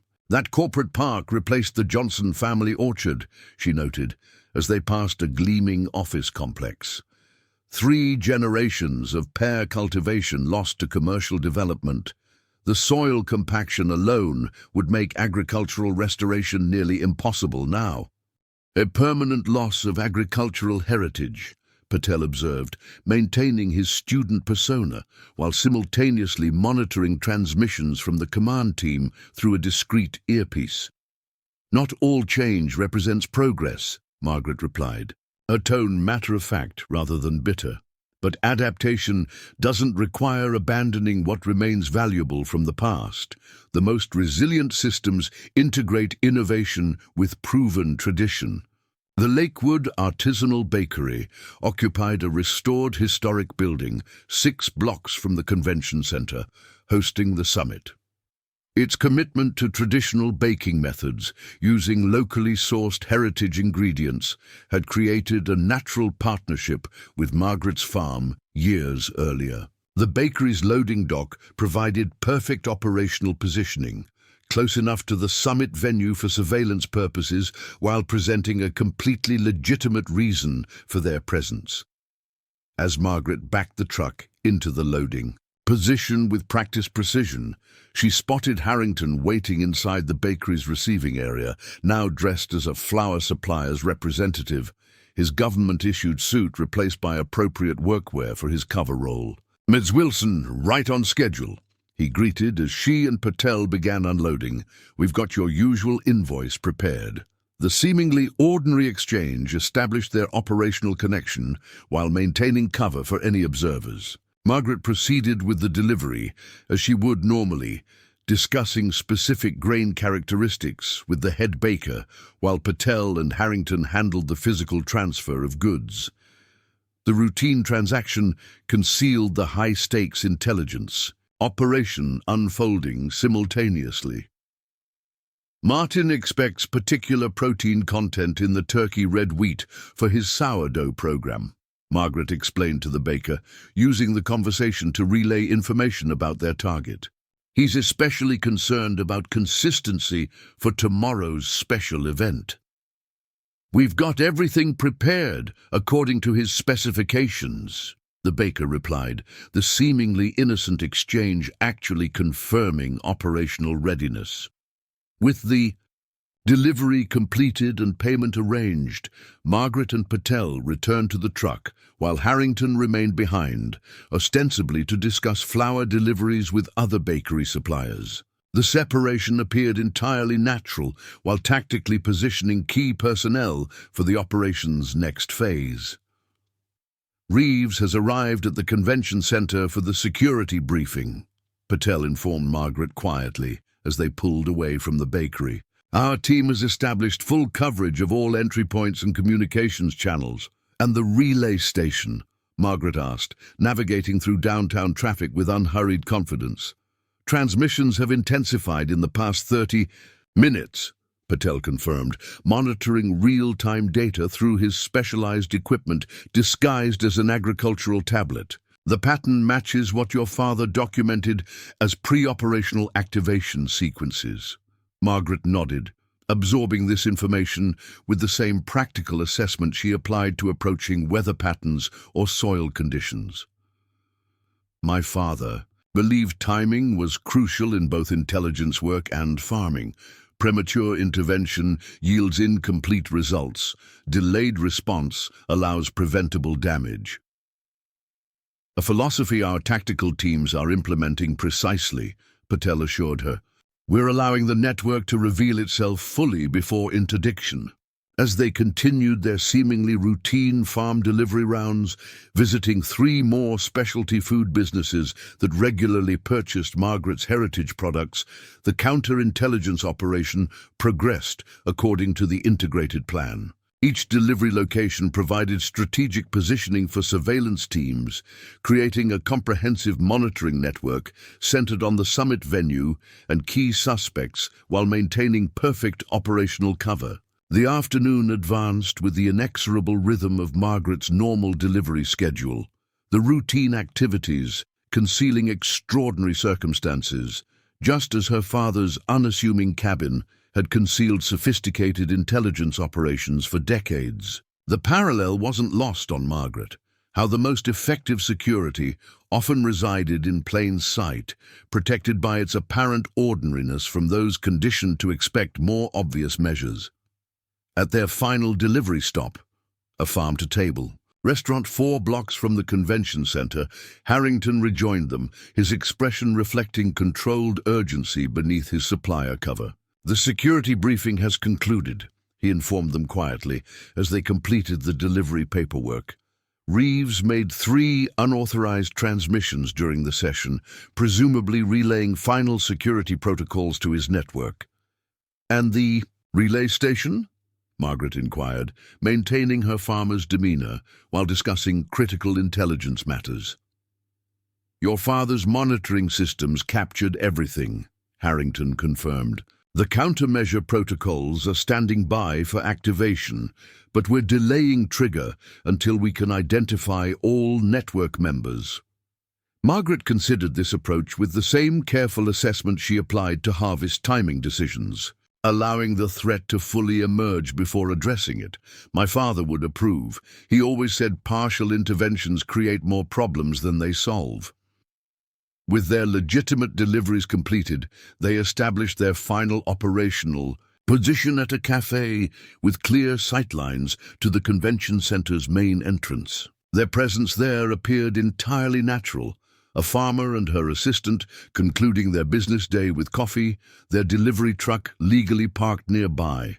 No one would question their right to occupy this space, yet it provided perfect positioning for the operation's culmination. As they settled at an outdoor table, Margaret found herself reflecting on the extraordinary convergence of circumstances that had brought her here. The injured hiker who proved to be a Secret Service agent, the threat that had activated after decades of dormancy, her father's foresight in establishing countermeasures that remained viable years after his death, all connected by the common thread of heritage preserved when its value wasn't immediately apparent. The parallel between your agricultural preservation work and your father's intelligence legacy is remarkable, Patel observed quietly, seemingly reading her thoughts. Both maintaining critical resources through periods when institutional systems abandoned them. Both requiring faith that what appears obsolete may prove essential under changed conditions, Margaret agreed. The turkey red wheat we delivered today was considered commercially non-viable 50 years ago. Now it's recognized as drought-resistant and nutritionally superior to modern varieties. Just as your father's monitoring systems were deemed unnecessary after the Cold War, yet proved crucial decades later, Patel noted. There's a profound lesson there about institutional short-sightedness versus individual foresight. Their philosophical exchange was interrupted by a subtle alert from Patel's communication device. His expression remained neutral, but Margaret detected the shift in his attention. Something significant was developing. Relay station transmissions have changed pattern, he reported softly. They've switched to what appears to be execution phase protocols. Director Harrington is being updated now. Margaret absorbed this information with outward calm, her farmer's pragmatism asserting itself. Then we've reached harvest time. My father's countermeasures should activate automatically when the execution codes are transmitted. That's the operational plan, Patel confirmed. Allow the conspirators to reveal themselves fully through the transmission of attack orders, then activate the disruption protocols at precisely the moment of maximum intelligence value. As they maintained their cover position, Margaret observed the convention center with new awareness, seeing not just the architectural landmark she had known for decades, but the strategic target it represented. Tomorrow's summit would bring together agricultural ministers from 27 nations, including 3 heads of state, all focused on global food security in an era of climate disruption. The potential impact of a successful attack would extend far beyond the immediate casualties, potentially destabilizing international food policy at a critical juncture. They chose their target with strategic precision, she noted. Agricultural policy affects more lives than any other sector. Disrupting global cooperation on food security would have cascading effects across multiple systems. Exactly why your father's countermeasures are so crucial, Patel agreed. This isn't just about preventing a single attack, but preserving the international cooperation needed to address global challenges. Harrington appeared at the cafe entrance, moving with casual purpose to join them. His cover identity remained in place, but Margaret detected the focused intensity that signaled operational developments. Reeves has left the convention center and is heading toward his residence, he reported quietly as he took a seat. Surveillance teams are maintaining coverage. More significantly, we've detected activation signals from 5 previously unknown operatives, all responding to the relay station transmission protocols. The network is larger than you anticipated, Margaret observed, her tone measured rather than alarmed.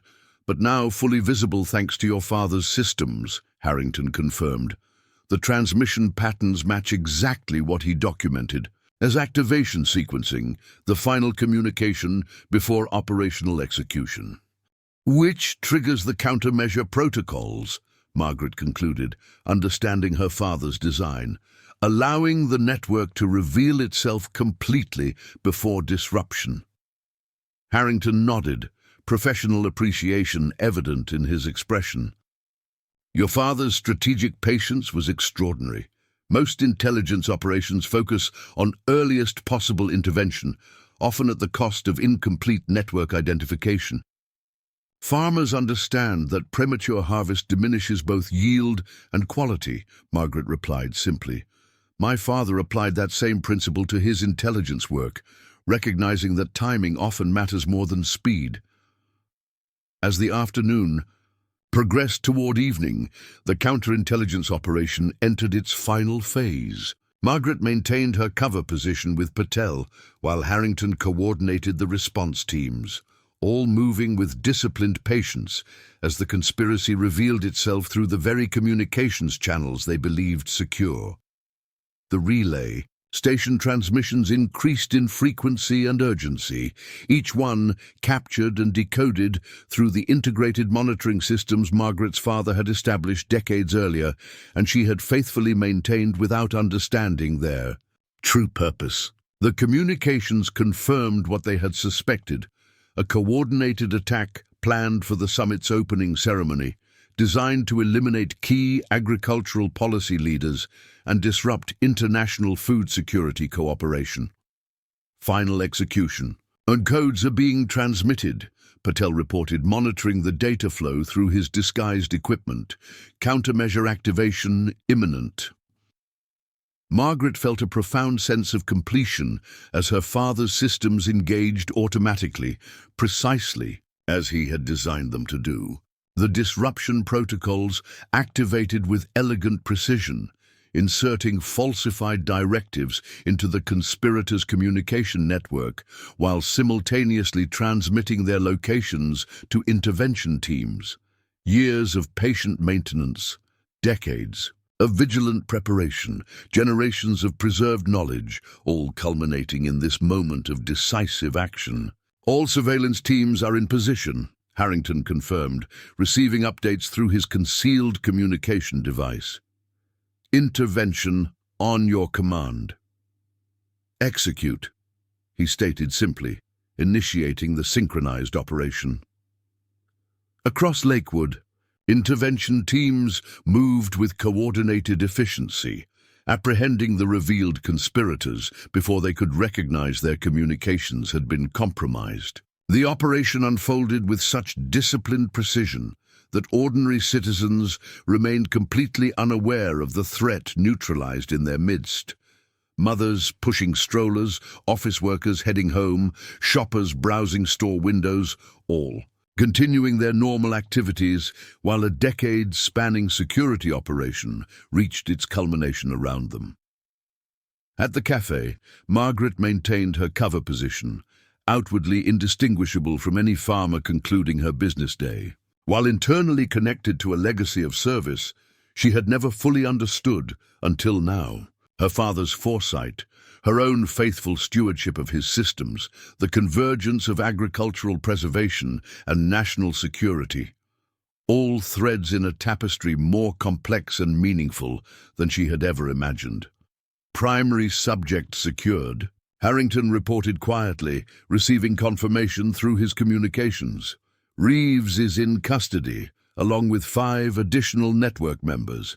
No casualties, no public awareness, complete operational success. Margaret nodded, satisfaction evident in her expression. Clean harvest, minimal disturbance to surrounding systems.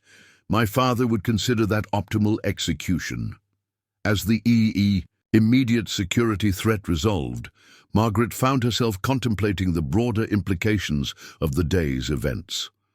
The heritage she had preserved extended beyond agricultural diversity to national security, the stewardship she had practiced, unconsciously serving purposes far broader than she had ever imagined. The careful maintenance of seemingly obsolete systems had proven decisive when conditions changed and forgotten capabilities became essential once again. "We should return to the farm," she suggested, her practical nature asserting itself. "Scout will be waiting for his evening routine, and there are still greenhouse seedlings needing attention before nightfall." Harrington smiled at her unwavering commitment to her daily responsibilities, even amid extraordinary circumstances. "Of course, Agent Patel will accompany you while I oversee the final operational details here. I'll join you at the farm this evening for a complete debriefing." The drive back to Pinecrest Valley carried a different quality than their journey into Lakewood earlier. The urgent mission now resolved, the immediate threat neutralized. Yet Margaret sensed the day's events represented not conclusion, but transition. Something fundamental had shifted in her understanding of her family's legacy and her own role in preserving it. "Your father would be proud," Patel observed as they traveled the familiar route home, the late afternoon sun gilding the agricultural landscape. "Not just of the operation's success, but of how you maintained the systems that made it possible, preserving capabilities others deemed obsolete until they proved essential again. He understood that some value transcends immediate utility," Margaret replied, her gaze taking in the patchwork of fields and orchards that represented generations of agricultural wisdom. That principle guided both his farming and his intelligence work. The farm came into view as they crested the final hill, the weathered red barn and century-old farmhouse bathed in golden evening light. Scout appeared at the edge of the driveway, his border collie vigilance rewarded by their return. Margaret felt a surge of appreciation for the continuity this place represented, the tangible expression of a family philosophy that valued patient stewardship over immediate gain, preservation of vital resources against future need, maintenance of capabilities whose importance might only become apparent under changed conditions. As they parked beside the barn, the Secret Service presence remained professionally discreet, agents positioned with such skilled integration into the landscape that even Margaret's trained eye could barely detect them. Agent Diaz approached. As they exited the vehicle, her expression reflecting satisfied professionalism. The operation was completely successful, she confirmed. All network members identified and apprehended without incident. The summit will proceed as scheduled, with enhanced but invisible security measures. And the relay station? Margaret inquired, her concern practical rather than emotional. Secure and still operational under our monitoring, Diaz assured her. Your father's systems performed exactly as designed, both revealing the threat network and facilitating its neutralization. The technical team is documenting everything for comprehensive analysis. Margaret nodded, satisfied with this outcome while already transitioning mentally to her evening farm responsibilities. The decades-spanning intelligence operation had reached its culmination, but the daily rhythms of agricultural stewardship continued uninterrupted. Seeds to plant, soil to tend, heritage to preserve for future generations. I need to check the greenhouse seedlings before dark, she stated, her farmer's priorities reasserting themselves. Agent Patel can brief you on our observations from Lakewood while I complete my evening routine. Diaz nodded, understanding and respecting Margaret's commitment to her agricultural responsibilities, even amid extraordinary security circumstances. Of course, Director Harrington will arrive within the hour for the full debriefing. As Margaret moved toward her greenhouse, Scout trotting faithfully beside her, she found herself reflecting on the remarkable convergence of her agricultural work and her father's intelligence legacy. Both represented commitments to long-term stewardship rather than immediate results, preservation of valuable resources through periods when institutional systems abandoned them, maintenance of capabilities whose importance transcended current utility. The greenhouse embraced her with its familiar humid warmth, the orderly rows of heritage seedlings representing the next season's potential, varieties preserved through her family's multi-generational commitment when commercial agriculture deemed them obsolete. Margaret moved among them with practiced care, checking soil moisture, assessing growth patterns, making minor adjustments to ventilation based on the evening's approaching temperature changes. Each seedling represented agricultural wisdom preserved, through decades when its value wasn't widely recognized, maintained through faith that changing conditions would eventually validate its importance. Just as her father's intelligence systems had been preserved through years when official channels deemed the threat obsolete, maintained through conviction that security challenges operated on timelines longer than institutional attention spans. Director Harrington found her there an hour later, the formal debriefing delayed by operational necessities. He approached with evident respect for her focused work, waiting until she completed examining a particularly promising einkorn wheat seedling before speaking. Your father's systems were even more sophisticated than we initially realized, he began without preamble. The countermeasure protocols didn't just disrupt the conspirators' communications, they systematically fed false information that will allow us to identify additional network elements that haven't yet activated. Margaret nodded, understanding the strategic value of such an approach. While much remains classified, there will be appropriate recognition of William Wilson's extraordinary service, posthumously acknowledging what he maintained when official channels abandoned it. My father never sought recognition, Margaret replied simply. He understood that some service carries its own reward, independent of institutional acknowledgement. Nevertheless, his contribution deserves formal honor, as does your maintenance of his systems, Harrington insisted. Without your faithful preservation of capabilities you didn't fully understand, today's outcome would have been impossible. Margaret accepted this assessment with characteristic pragmatism, more concerned with practical implications than ceremonial recognition. What happens to the relay station now? Will it be decommissioned again? Its capabilities once more deemed obsolete until the next crisis proves its value? The question carried justified skepticism, born from her father's experience.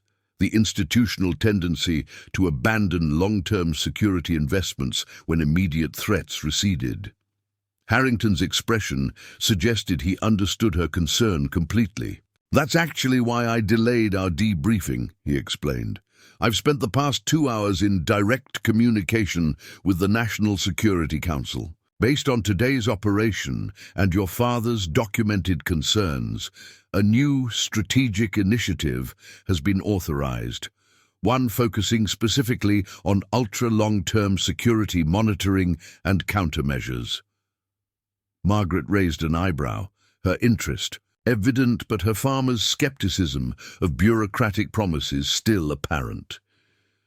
"The Wheatstone Legacy Program," Harrington continued, using her father's operational designation with deliberate respect. "A specialized unit dedicated to maintaining vigilance against threats operating on generational timelines rather than immediate cycles. And we'd like you to serve as civilian advisor to the program, bringing your father's multi-generational perspective to our operational planning." The proposition was unexpected, forcing Margaret to consider possibilities beyond her established routines and responsibilities.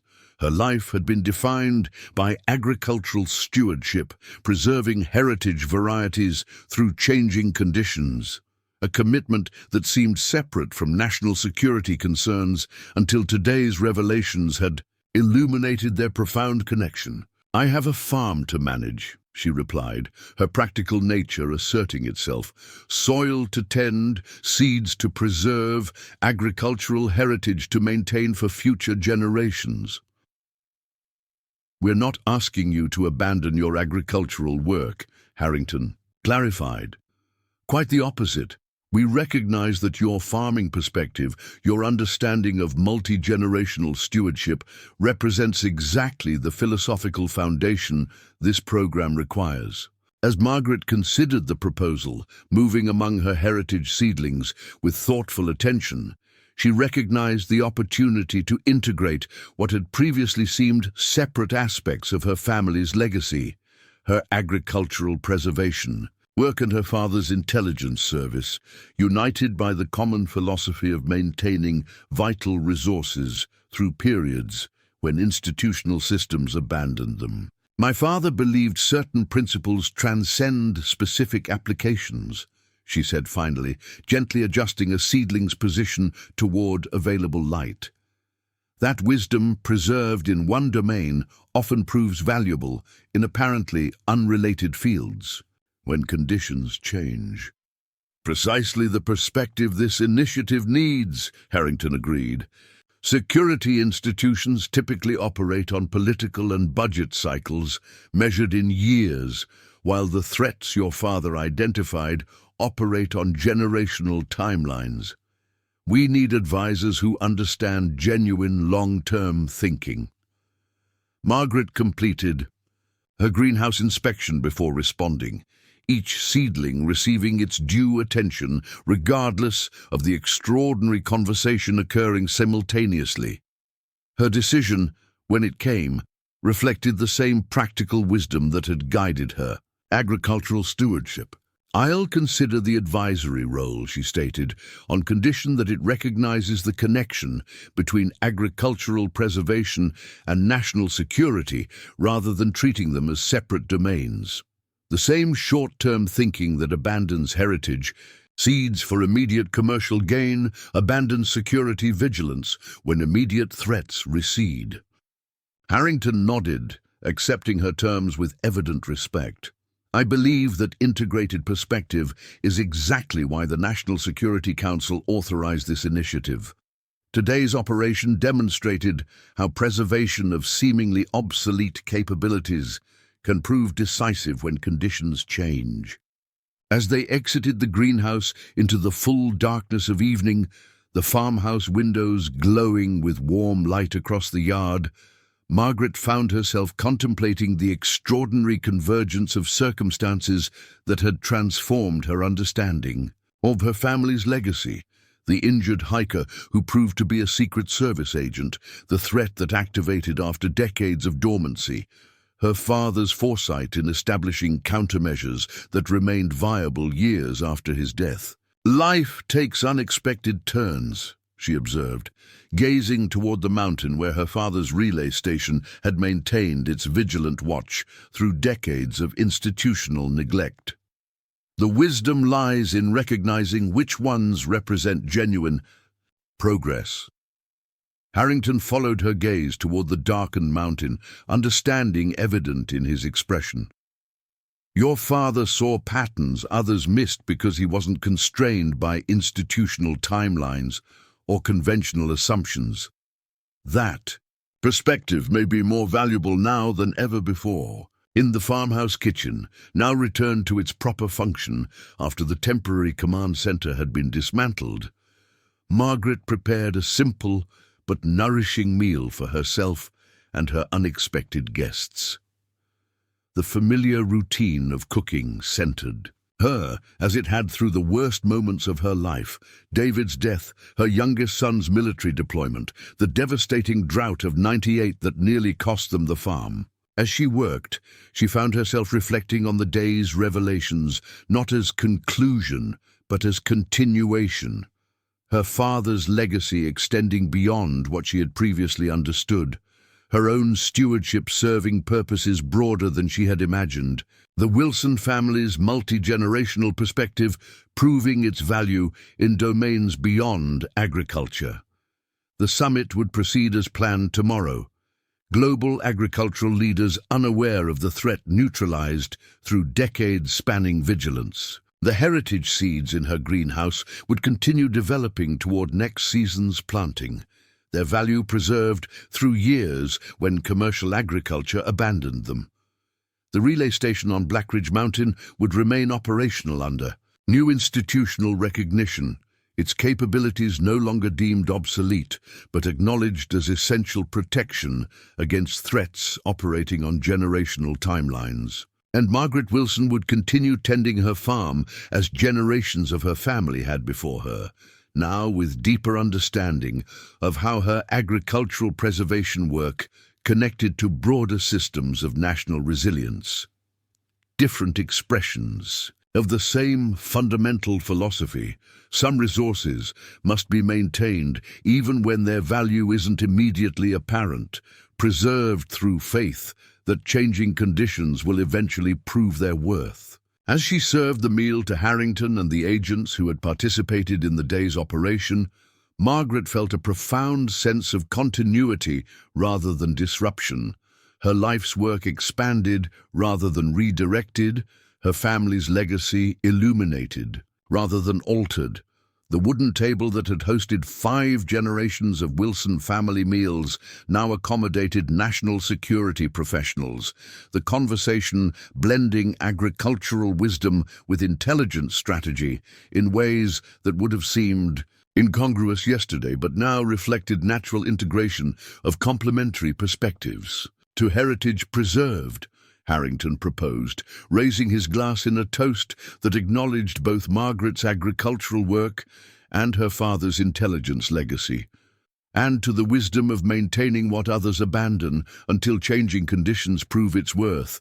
To stewardship across generations," Margaret replied, lifting her own glass with the quiet dignity that had characterized her response to the day's extraordinary events. "And to the understanding that some value transcends immediate utility."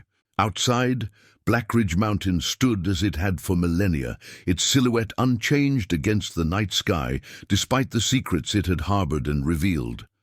Inside, Margaret Wilson contemplated the expanded understanding of her family's legacy with the same practical wisdom that had guided her farming, recognizing that life's most meaningful harvests often grow from seeds planted by those who never Live to see their fruition, maintained through faith that what appears obsolete may prove essential when conditions change. The wisdom lay not in predicting such changes, but in preserving vital resources against their eventual arrival.